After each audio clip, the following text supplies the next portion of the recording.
Rogamos y pedimos que ilumines, Señor, nuestras mentes en este momento y que bendigas la predicación de tu santa palabra, que sea para tu honra y sea para tu gloria. En el nombre de Jesús oramos. Amén. Pueden sentarse.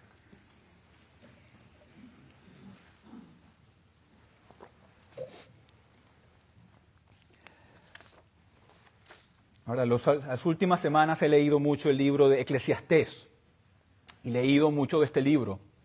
Y supongo que no hay otro libro de la Biblia tan mal interpretado o ignorado que el libro de Eclesiastés, ¿verdad? Los rabinos antiguos lo consideraban como la oveja negra de las Escrituras y cuestionaban si realmente debía estar dentro de las Escrituras. Este libro ha sido muy mal usado en muchas ocasiones. Existe una historia acerca de Jerónimo, quien usó el libro de Eclesiastés para convencer a una rica dama romana de que renunciara a toda su fortuna y entrara a la vida monástica. Es un libro que ha sido maltratado y malentendido. Hay quienes han resuelto los problemas aparentes de este libro simplemente diciendo que no es más que un profundo, que no es más que el producto del razonamiento humano, la mejor reflexión que puede tener un hombre carnal. Sin embargo, este libro, como el resto de las Escrituras, es un libro inspirado por Dios. Y como ha sido inspirado por el Espíritu Santo, es también útil, ¿para qué? Para enseñar, para reprender, para corregir y para instruir en justicia. De manera que si seguimos su exhortación, estaremos plenamente capacitados para toda buena obra. Y este libro declara cuál debe ser la filosofía de la vida. Esa filosofía que guía a todo verdadero creyente en el Evangelio de Jesucristo. Y si el mensaje no se aplica, si el mensaje de este libro no se aplica, me atrevo a decir que el verdadero propósito y el significado de la vida permanecerá siempre como un misterio entonces. Y las frustraciones de la vida no harán más que subir y aumentar y llevar el alma al desaliento. ¿Verdad? El predicador identifica la vida como una vanidad. Una y otra vez lo declara al principio y al final del libro, como leímos. Todo es vanidad, vanidad de vanidades, suspiro de suspiros, todo es un soplo, dice el predicador, ¿verdad? La idea del soplo indica que todo en la vida es muy breve, se acaba muy rápido, ¿verdad? Por lo tanto, nos dice el predicador que si buscamos encontrar el sentido de la vida y hallar contentamiento en las cosas de este mundo, en las cosas terrenales, estamos mirando entonces en el lugar equivocado, ¿verdad? Una visión correcta de la vida requiere una visión correcta de la eternidad y de ese Dios eterno, que es el único capaz de cumplir nuestras verdaderas necesidades en esta vida. ¿Verdad? Y el mensaje de Eclesiastés es una de buena noticia, ¿verdad? Una buena noticia para toda persona que piensa que no es posible hallar felicidad en este mundo. Es una buena noticia para el trabajador común, que a lo mejor con aburrimiento espera semana tras semana la llegada de su próximo sueldo, de su próximo cheque. Este mensaje es una buena noticia para el hombre pensador, que constantemente se pregunta quién es y cuál es el significado de la vida.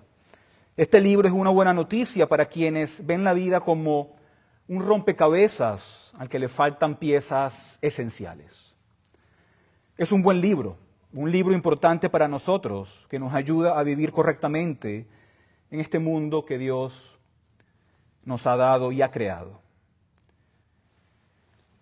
Este libro nos enseña que la manera en que vemos al Señor, la manera en que vemos a Dios, determina también cómo vemos la vida. También nos muestra que nuestra perspectiva de la vida es un reflejo de cómo realmente vemos al Señor.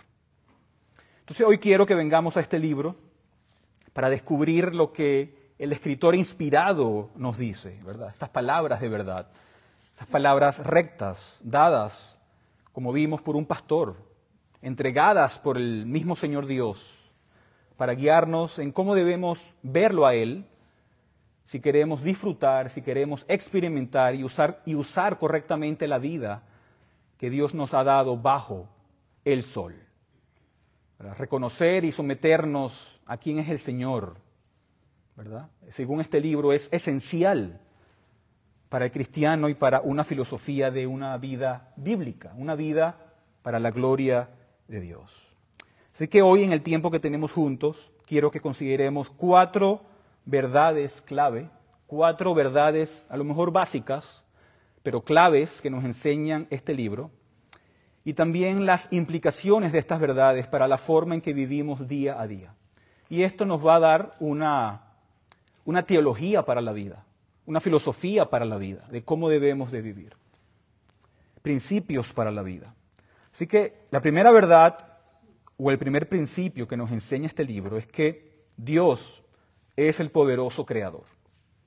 De manera básica, Dios es el poderoso creador. Y la implicación de eso es que nosotros le pertenecemos.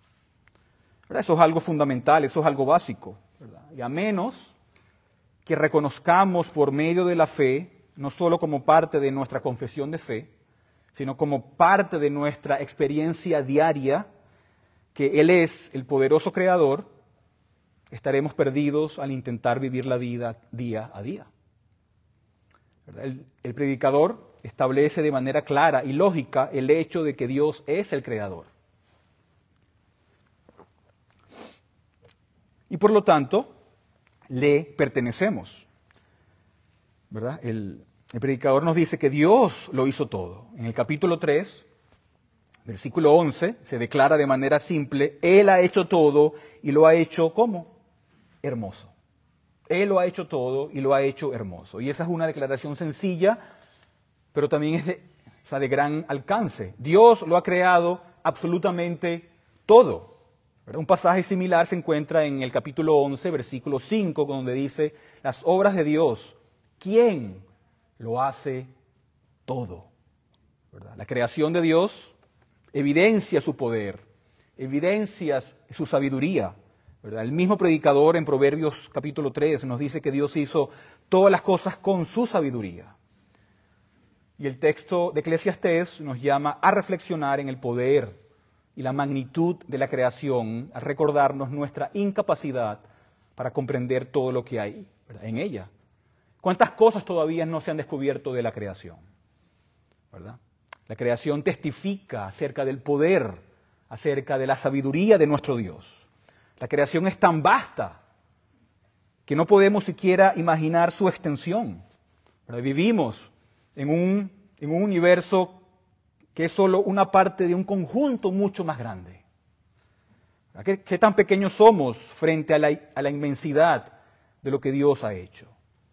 ¿Y qué tan inmenso y detallado es lo que ha creado? ¿Verdad? Hay aspectos de la creación que son tan grandes que escapan a nuestra propia comprensión. Y al mismo tiempo, cosas tan pequeñas y tan complejas que en cada gota de agua parece haber un propio universo. ¿Verdad? Qué grande es nuestro Dios, qué grande es su creación. ¿Verdad? Y las Escrituras nos dicen que Dios hizo todas las cosas por sí mismo y para sí mismo, para su propio placer, ¿verdad?, para su propia gloria. ¿Verdad? Todo lo que existe tiene sentido. ¿Por qué? Porque hay un creador. ¿Verdad? Sin embargo, muchas cosas nos parecen incomprensibles debido a su propia complejidad. Y nos parecen, ¿verdad?, y muchas cosas no las comprendemos, lo cual nos recuerda nuestra propia limitación, nuestras mentes finitas frente a la obra del gran creador. Y aún así, en esa complejidad de la creación, Dios nos habla de quién es Él, ¿verdad? Nos habla de quién es Él. Y si no reconocemos a Dios como el creador, si no reconocemos a Dios como el creador de todas las cosas, la vida jamás tendrá sentido para nosotros. ¿Verdad? La gente puede buscarle otros sentidos. ¿Verdad? Sin reconocer que Dios es el creador de todo, no podemos encontrar un propósito ni entender nuestra propia existencia. ¿verdad? Pero el predicador no se detiene ahí. No solo nos dice que Dios lo creó todo, sino que también creó al ser humano, ¿verdad? En Eclesiastés capítulo 7, versículo 29 dice, Dios hizo al hombre recto. Aquí vemos que el hombre es el clímax, es la cúspide de la obra creadora de Dios, ¿verdad? Este pasaje no se refiere únicamente a la postura física del ser humano, sino también se refiere a su carácter moral. Dios lo hizo recto. Dios creó al hombre para ser un ser físico y un ser espiritual, un ser inmortal, un ser con intelecto, con voluntad, creado de manera original, con justicia, con santidad y con un conocimiento verdadero de Dios.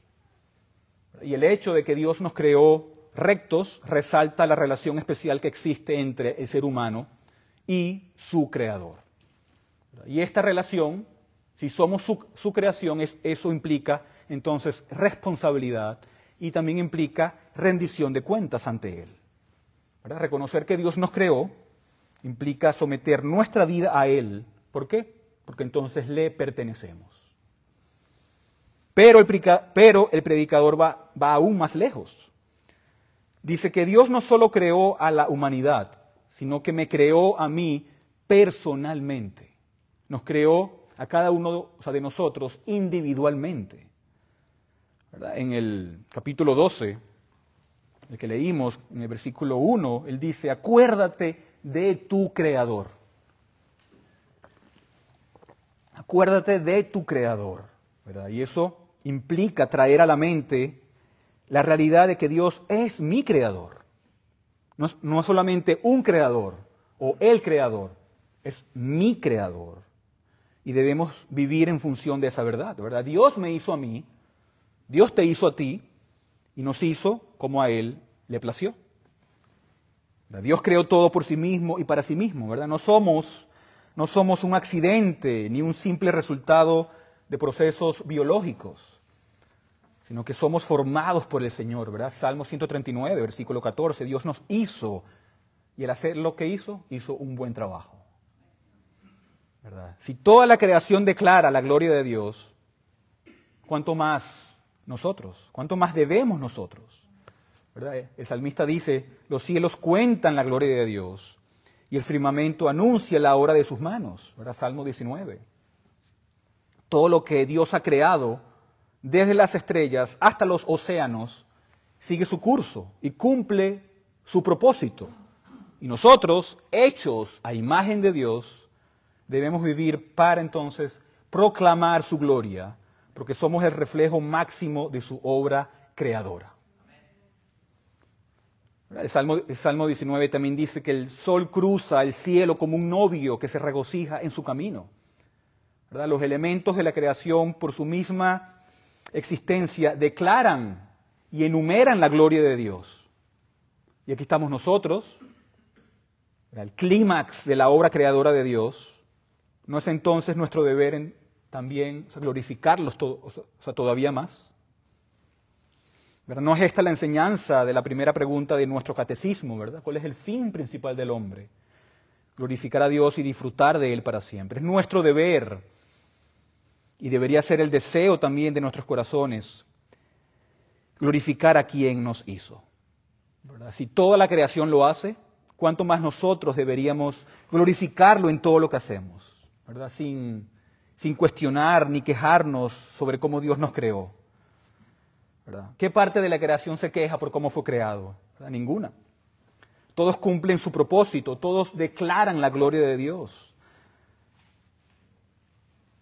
Sin embargo, muchos hoy en día, la creación, la humanidad, que es la cúspide de la creación, que son los objetos especiales de su obra creadora, son aquellos que muchas veces nos quejamos por cómo Dios nos creó.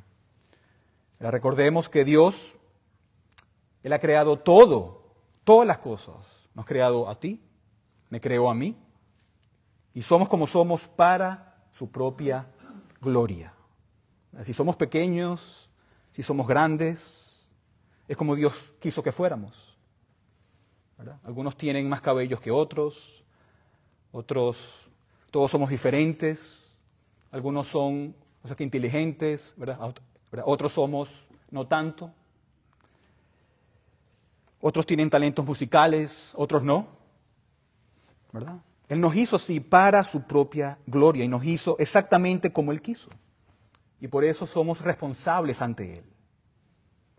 No por lo que no somos, sino por lo que sí somos.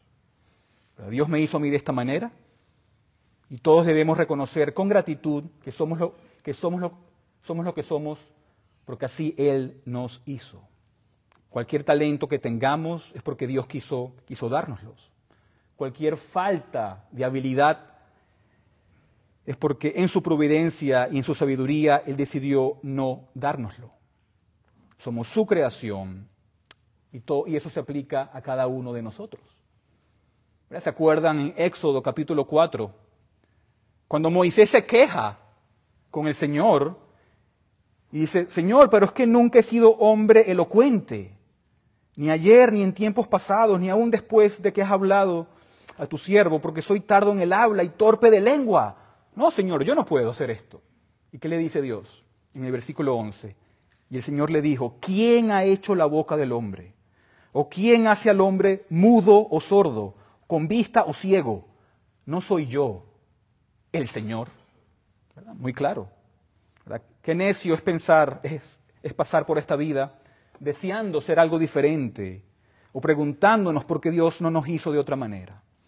¿Verdad? Al hacer esto que estamos haciendo, estamos cuestionando la sabiduría, el poder y el propósito de Dios.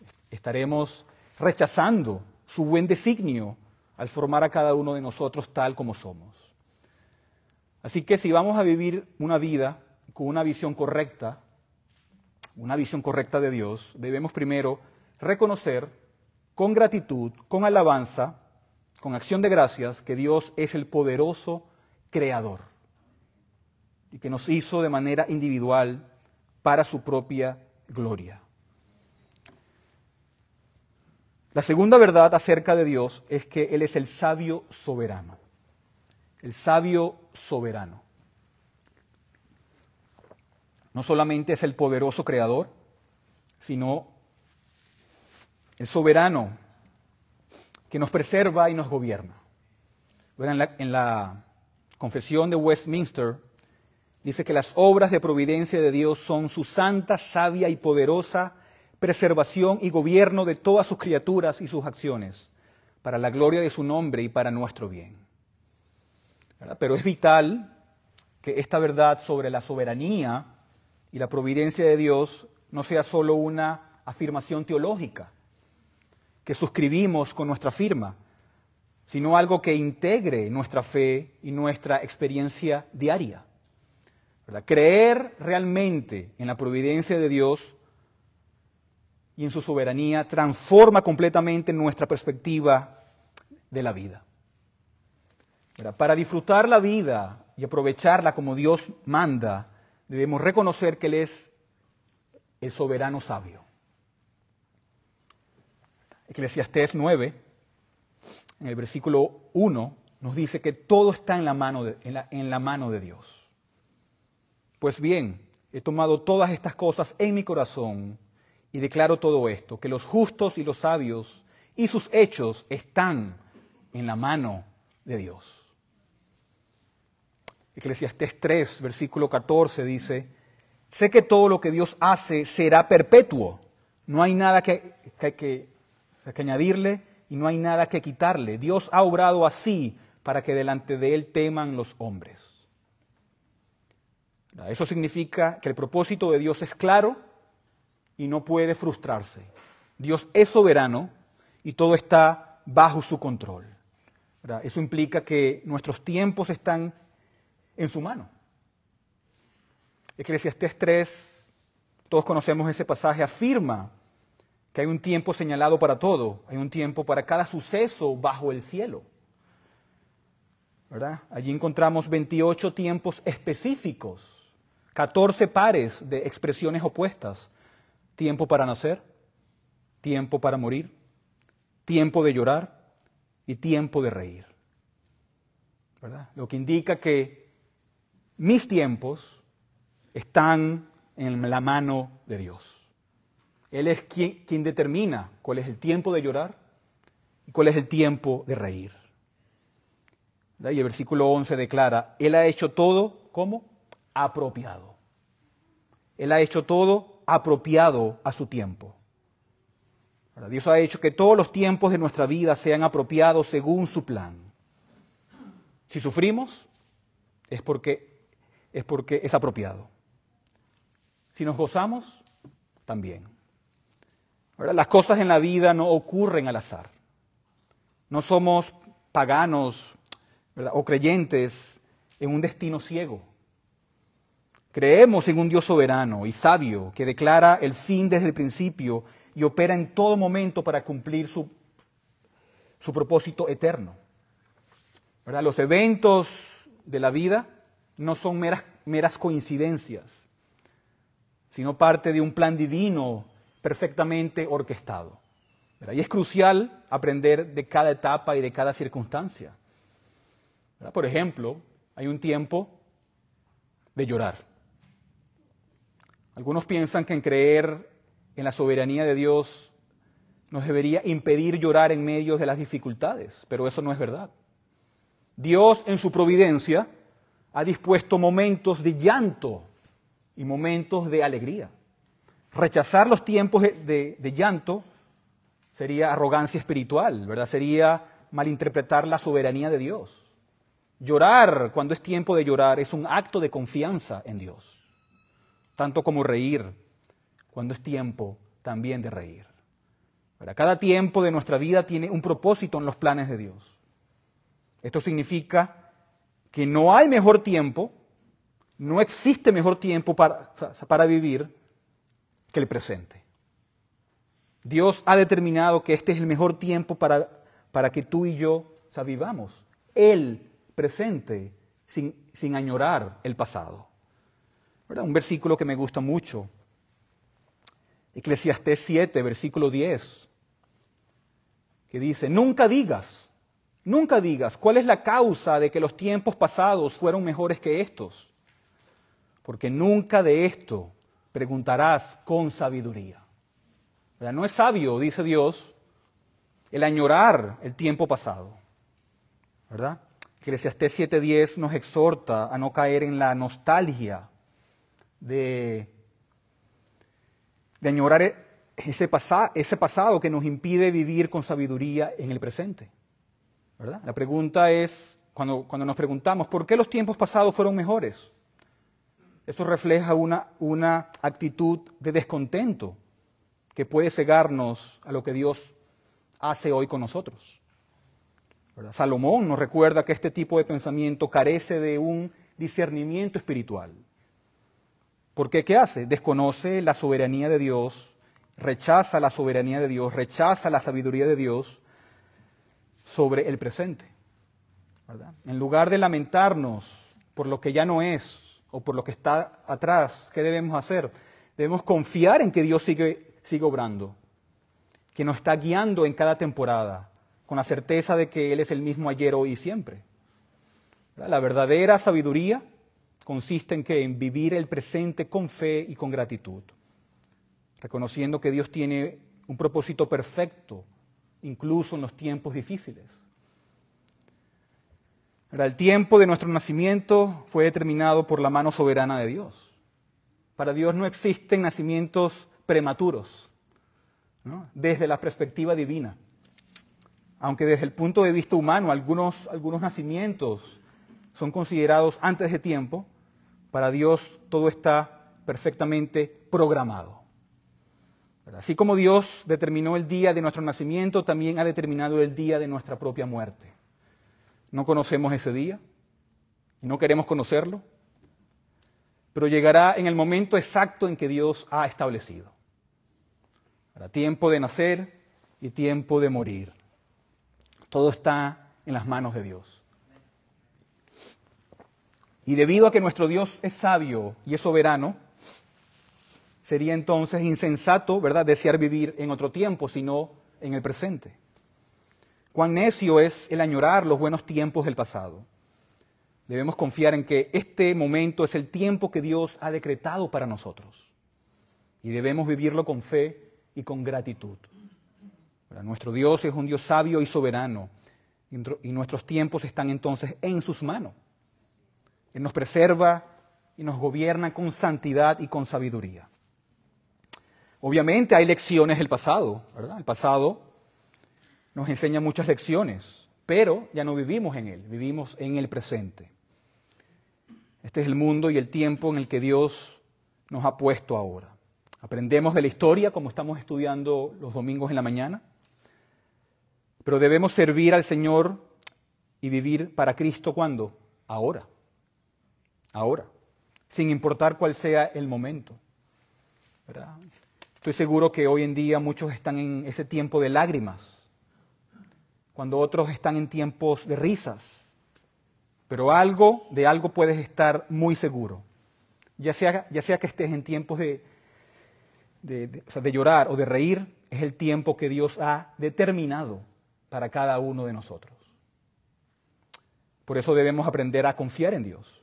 Aprendamos a depender de su sabiduría y a usar el tiempo que Él nos ha dado, ¿verdad? Pero no solamente Él determina nuestros tiempos, sino que también determina nuestras circunstancias, ¿verdad? Lo que llamamos suerte en la vida. Nuestra situación es la evidencia también de la sabia y providencial soberanía de Dios, ¿verdad? ¿Qué circunstancia de nuestra vida no ha sido dispuesta por Dios? ¿Verdad? Por ejemplo, en Eclesiastés 9, versículo 9, él menciona la familia. Él dice, goza de la vida con la mujer que amas, todos los días de la vida de tu vanidad que te son dados debajo del sol. ¿Verdad? Aquí está mi esposa, están mis hijos. Esa es la familia que Dios me ha dado, ¿verdad? En su providencia y según su sabio propósito. Él ha diseñado para mí la familia que desea para mí. Por eso la recibo y la amo. ¿Verdad? Mi herencia, mi familia es un regalo soberano de Dios. ¿Verdad? No la merezco, no la gané, pero es algo que Dios me ha dado. ¿Verdad? Debemos entonces de usar bien lo que Dios nos ha dado. Debemos de amar a nuestros esposos, a nuestras esposas, porque es Dios quien nos los ha dado. Nuestros hijos son nuestra herencia, ¿verdad? Como parte de su providencia. Pero este libro también habla mucho no solo de la familia, sino del trabajo. Dios también nos ha dado nuestro trabajo, ¿verdad? Nuestro trabajo también es un regalo de Dios. Por tanto, debemos disfrutarlo y sacar el máximo provecho de él, ¿verdad? Gozándonos en los frutos de nuestra labor.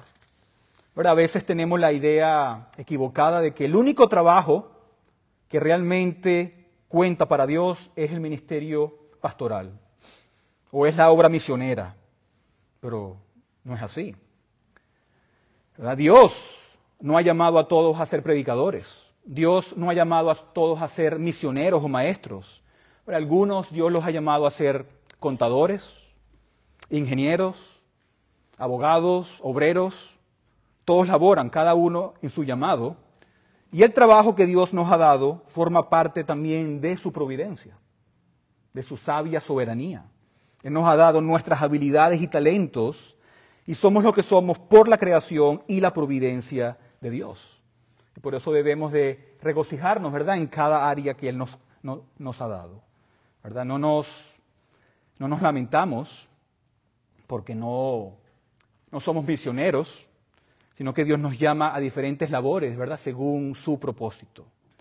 ¿Verdad? Tenemos nuestro trabajo como un regalo de parte de Dios, un regalo que hace nuestra vida más placentera y que debemos usar para su gloria y para su honra. ¿Verdad? Todo lo que hacemos es para su honra y su gloria. ¿Verdad? Eclesiastés 9, versículo 10 dice, todo lo que te viniera a la mano para hacer, hazlo según tus fuerzas, porque en el Seol, ¿a dónde vas? No hay obra, ni trabajo, ni ciencia, ni sabiduría. ¿Verdad? Donde debemos de servir a Dios es ¿dónde? Es en esta vida. Una vez muertos, ya no podemos hacerlo. ¿Verdad? En esta vida es donde debo servir a Dios y darle gloria. ¿Verdad? Pablo dice lo mismo en 1 Corintios 10:31, ya sea que coman o beban o hagan cualquier otra cosa, háganlo todo para la gloria de Dios. Sea lo que sea, confiamos en la providencia de Dios respecto a nuestras circunstancias, pero también respecto a nuestras posesiones. ¿Verdad? Dios también determina esas cosas. Algunos son ricos, otros son más pobres, pero todo lo que tenemos es lo que Dios nos ha dado. ¿Verdad? Eclesiastés 5, versículo 19 dice: asimismo, a todo hombre a quien Dios da riquezas y bienes, le da también facultad para que coma de ellas y tome su parte y goce de su trabajo. Esto es don de Dios. Dios da riquezas a algunos, a otros no. Eso está bien. Nuestras posesiones están en las manos de Dios. No es porque lo merezcamos o lo hayamos ganado por mérito propio, sino por su propia providencia. Por eso debemos de confiar en Él. ¿Verdad? No debemos de desear lo que no tenemos. No debemos buscar satisfacción en el dinero o en las posesiones, porque no la vamos a encontrar. ¿Verdad? Este libro dice mucho en contra de esa mentalidad, o sea, materialista que caracteriza a este mundo. ¿Verdad? En el capítulo 2 se describe la necesidad de intentar hallar satisfacción en las cosas de esta vida, ¿verdad? En Eclesiastés también, capítulo 5, versículo 10 dice: el que ama el dinero no se saciará de dinero, y el que ama el mucho tener no sacará fruto. También esto es vanidad. ¿Verdad? Ahí no vamos a encontrar contentamiento. Lo que Dios nos ha dado, debemos estar contentos con eso y usarlo para su gloria. Todo lo que hacemos, cuando reconocemos que Él es nuestro creador y nuestro soberano, debe ser entonces para glorificarlo. Y mis circunstancias están en sus manos. En Eclesiastés 2, versículo 26 dice: porque el hombre que le agrada, Dios le da sabiduría, ciencia y gozo, mas al pecador da el trabajo de recoger y amontonar para darlo al que agrada a Dios. También esto es vanidad y aflicción de espíritu. ¿Verdad? Dios da lo que es bueno a sus ojos y según su sabiduría. No tenemos mucho hoy, Dios así lo ha dispuesto. O tenemos mucho hoy, es porque Dios así lo ha dispuesto. Debe haber entonces contentamiento, gozo y servicio, ¿verdad? Debemos ser como Pablo cuando dice: en todo he sabido vivir. Sé estar contento con poco, sé estar contento con mucho. Todo lo puedo en Cristo, que me fortalece, ¿verdad? Y solamente dependemos de Él, no de lo que Él nos dé, sino de Él, que es el que da las cosas. ¿Verdad? En Eclesiastés 7, versículo 14 dice: en el día del bien, goza del bien. Y en el día de la adversidad, considera, Dios hizo tanto lo uno como lo otro, a fin de que el hombre nunca halle después de él. Él hizo las dos cosas. Dios controla tanto la prosperidad como la adversidad. Las coloca una junto a la otra para que reconozcamos que nuestra confianza debe estar solo en Él. ¿Verdad? Si los acontecimientos de mi vida me llevan a una confianza y dependencia genuina en Dios, eso es entonces lo importante. Y esa es la vida cristiana. Esa debe ser nuestra filosofía de vida, ¿verdad? El caminar por fe y no por vista, con plena confianza en la bondad y la sabiduría de Dios en cada circunstancia de nuestras vidas. Tercero, la tercera verdad acerca de Dios es que Él es el juez infalible. El juez infalible. Ya hemos visto que Él es el poderoso creador y el sabio soberano, pero también es el juez infalible y por lo tanto nos asegura que la justicia prevalecerá. La justicia prevalecerá. El capítulo sobre el juicio final en nuestra Confesión de Fe de Westminster señala dos propósitos de esta realidad. Primero, disuadir a todos los hombres del pecado Y segundo, consolar grandemente a los piadosos en medio de su adversidad. ¿Verdad? Y la realidad del juicio venidero debe ser un aviso contra el pecado, pero también un consuelo para los piadosos que atraviesan tiempos de adversidad. Pero en la vida hay muchas anomalías, muchas cosas que nos parecen incomprensibles. A veces parece que Dios no está haciendo lo que es bueno, hay mucha injusticia, parece que la maldad gobierna y parece que la maldad lleva la ventaja. Y a veces eso nos confunde. Pero la realidad del juicio venidero, el hecho de que Dios es el juez infalible, debe guardarnos en pureza, ¿verdad? Y darnos el consuelo de que todo va a estar bien al final. Y el juicio de Dios lo abarca completamente todo. Todo. Allí en Eclesiastés 12, versículo 14,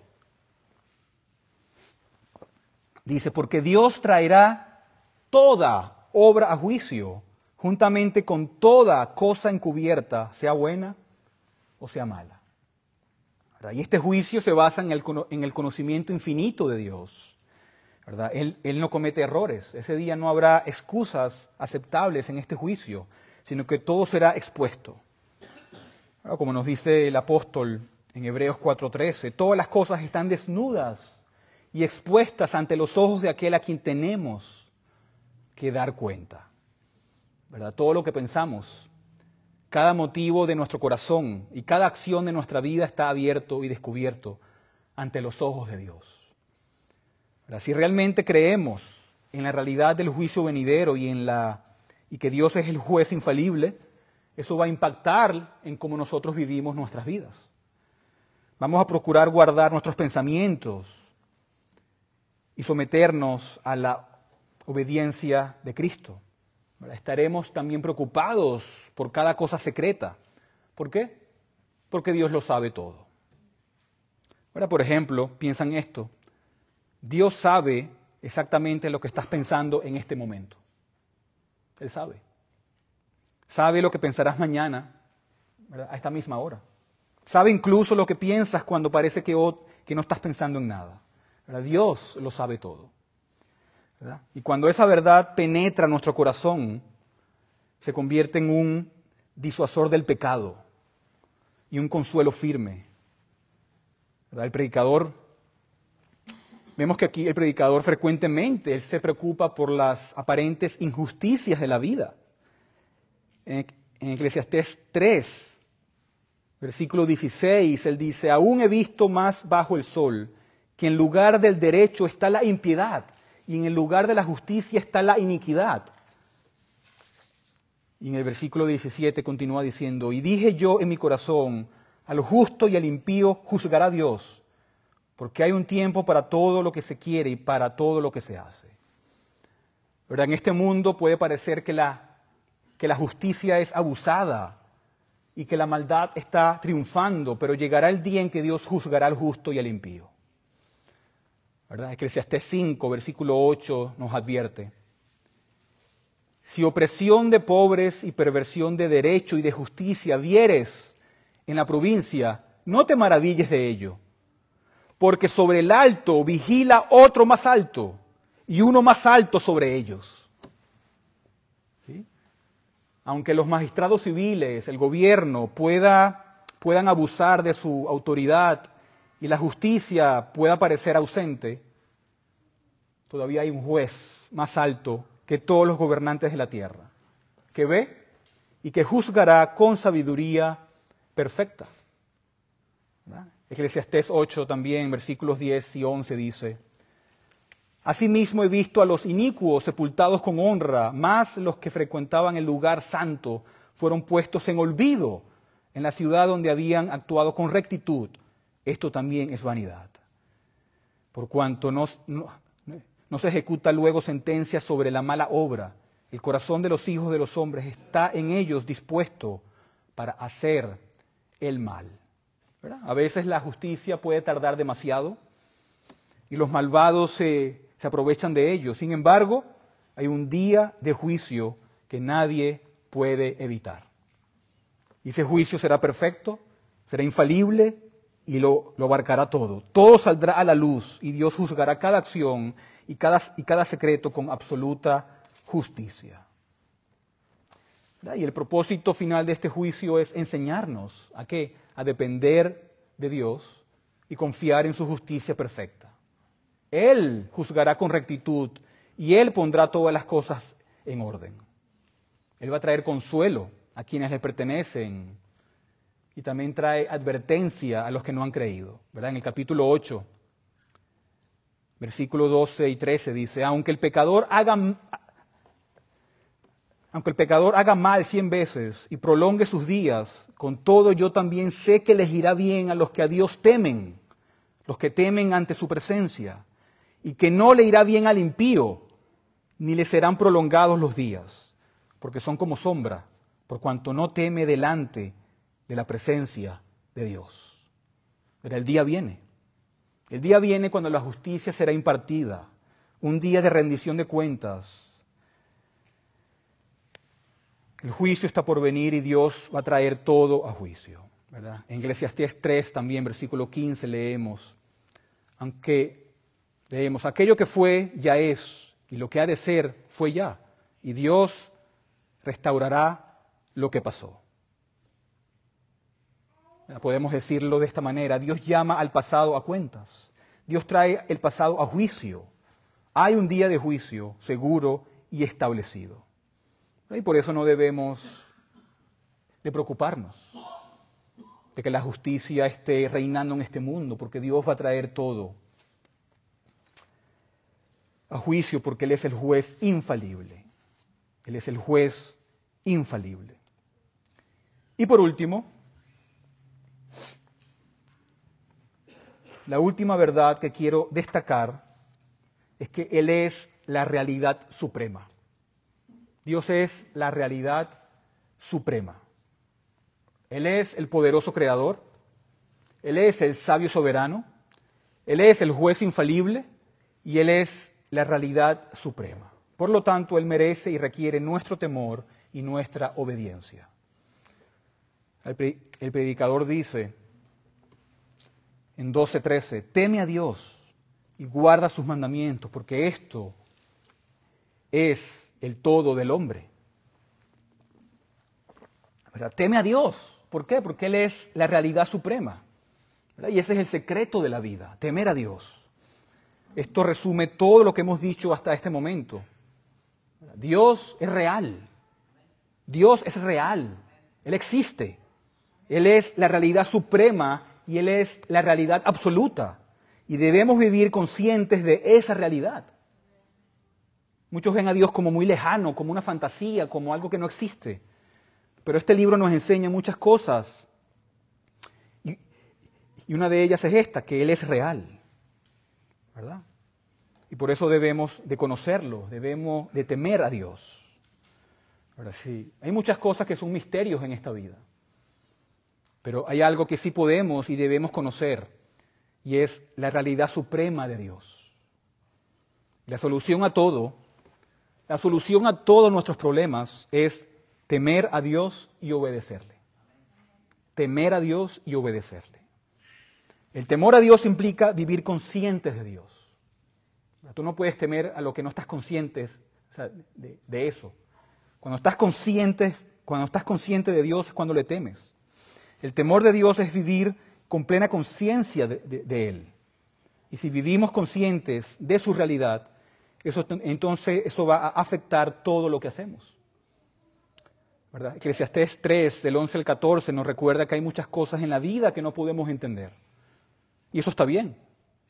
El hecho mismo de que haya cosas incomprensibles en la vida tiene el propósito de llevarnos a comprender la verdadera realidad, de que Dios mismo es esa realidad suprema y que debemos confiar en Él.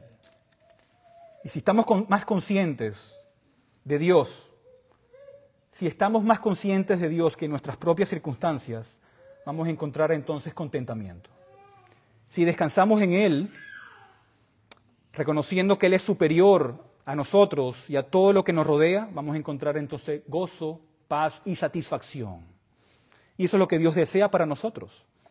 Él quiere que seamos felices, quiere que estemos contentos, Y esa felicidad se encuentra cuando reconocemos que Él es real y que nos ama. ¿Verdad? El temor de Dios no solo es la clave para confiar, sino también para adorarle. ¿Verdad? Cuando vemos a Dios como la realidad suprema, eso transforma nuestra adoración. La vida, cuando se vive correctamente, ¿incluye qué? Incluye adoración a Dios. Y no nos vamos a leer, pero cuando leemos Eclesiastés capítulo 5, nos da grandes instrucciones sobre el modo y la manera de adorar a Dios. La reverencia y la sumisión que necesitamos cuando venimos a la casa de Dios. Y el versículo 7 lo resume así, cuando dice, teme a Dios. Ten reverencia por Él. Reconoce su grandeza. Y esa es la mentalidad clave de la verdadera adoración. Y cuanto más impresionados, cuanto más conscientes estemos de su realidad, de que Dios es real, más profunda será nuestra adoración. Más profunda será nuestra adoración. ¿Verdad? Si te haces una pregunta y dices, ¿qué tan real es Dios para mí? ¿Qué tan real es Dios para mí? ¿Vivo consciente de que Él es real? ¿Vivo consciente de que Él está conmigo en cada situación y en cada circunstancia? ¿Qué tan real es Dios? Dios es la realidad suprema y por eso debemos temer a Dios, ¿verdad? Y el temor de Dios está inseparablemente ligado con el conocimiento de Dios. ¿Verdad? El Señor Jesucristo en Juan 17:3 dice, y esta es la vida eterna, que te conozcan a ti, al único Dios verdadero, y a Jesucristo a quien has enviado. ¿Verdad? Y la única forma de temer verdaderamente a Dios es estar en Cristo Jesús. Temer a Dios en su sentido completo es conocer al Señor Jesucristo, es estar unido a Él. ¿Verdad? Es la única respuesta que podrá sostenernos en el día del juicio. ¿Cuál? Conocer a Cristo. Cristo es el principio, el medio y el fin de todas las cosas. Y es lo que nos ayuda a vivir una vida para su gloria. Así que, este libro tan importante de las Escrituras nos enseña cómo vivir cada día con una perspectiva correcta de Dios. Si pasamos por la vida descontentos, quejándonos, es porque no estamos viendo a Dios como debemos. ¿Verdad? Esa es la cuestión fundamental. Si la vida nos parece un caos, es porque Dios no está en nuestra visión. No estamos viviendo conscientes de Él. ¿Verdad? Ver a Dios como Él se ha revelado, verlo como merece ser visto y vivir con esa realidad en el corazón pone nuestra vida en la perspectiva correcta. Tal vez nuestras circunstancias no cambien, pero veremos nuestra vida tal como es. La voluntad, el propósito y la bondad de Dios para nosotros. Pero nuestro Dios es un Dios bueno, así que alegrémonos y reconozcamos cada evidencia de su bondad hacia nosotros. Amén. Oremos. Oh Señor Padre Celestial, te damos gloria y honra y te adoramos, Padre, esta mañana. Y gracias por este gran libro que has dejado en tu santa palabra. Libro que nos enseña, que nos exhorta, que nos instruye a vivir con estos principios bíblicos, a reconocerte como el gran creador, como el soberano, oh Padre, como el que tiene control de cada una de nuestras circunstancias, Señor. Como aquel que mueve todas las cosas en nuestras vidas, como aquel que existe más que las cosas que podemos ver con nuestros ojos. Tú eres ese Dios. Ayúdanos, Señor, a verte a través de la fe, a vivir conscientes de tu presencia y conscientes de que estás con nosotros en cada momento. Ayúdanos, oh Padre, a pesar de nuestras circunstancias, a vivir para tu gloria, a estar contentos con lo que nos das y no pedir aquello que no nos has dado. Ayúdanos, Señor, a darte gloria y honra, oh Padre, esperando ese día que estaremos cara a cara contigo, Señor, y viviendo contigo por la eternidad. Te doy gracias por esta mañana, por cada uno de mis hermanos aquí presentes, y te pido, Señor, si existe alguien aquí que no te conozca, oh Padre, que hoy sea ese día de salvación, que hoy sea ese día de arrepentimiento y de fe, oh Padre, y que desde el día de hoy empiece a vivir con estos principios y estas verdades que hemos visto esta mañana. Te damos gracias, Padre. Sigue con nosotros al salir de este lugar y que todo lo que hagamos sea según tu voluntad. Y oramos en el nombre de Jesús. Amén.